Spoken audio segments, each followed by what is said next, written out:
Good morning le monde. Aujourd'hui, on ne fête pas n'importe quel anniversaire.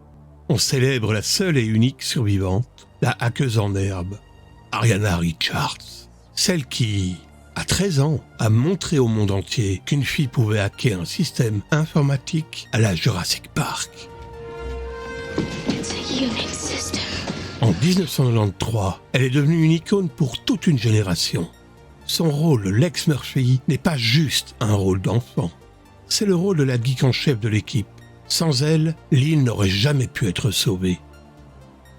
Mais ce que beaucoup ignorent, c'est que sa vie après le film est aussi fascinante.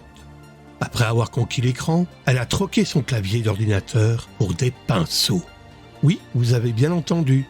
Ariana Richards est devenue une peintre accomplie. Ses œuvres sont exposées dans des galeries prestigieuses et elle a même remporté des prix, de la survivante de T-Rex à l'artiste primé. C'est la preuve que les icônes de la culture pop geek ont plus d'une vie et qu'elles continuent de nous inspirer, peu importe le terrain. Joyeux anniversaire Ariana Richards. Alors si vous êtes fan de Jurassic Park, n'oubliez pas de lui souhaiter un joyeux anniversaire. Et vous, quelle est votre scène préférée de Lex Murphy ? Dites-le nous dans les commentaires. Abonne-toi. Et le fait insolite du jour, le 11 septembre sur TF1. Comment 3 secondes de Star Wars ont-elles pu se retrouver à l'antenne ? Les images de Star Wars diffusées par erreur sur TF1 le 11 septembre 2001 étaient une erreur technique de diffusion.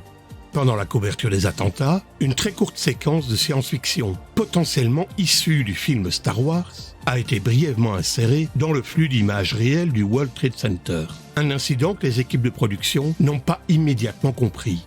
Ce qui s'est passé. Désorientation de la rédaction. Au début des attentats, les chaînes d'information sont restées sous le choc et ont cherché à comprendre la situation.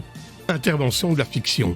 Réaction de PPDA. Patrick Poivre d'Arvor a dû faire face à cette confusion, ne comprenant pas immédiatement la nature de l'image. 6h15 exactement à Washington et à New York. Ça veut dire que tout à l'heure, les bureaux étaient ouverts et que déjà les gens étaient au travail. Oui, parce que les Américains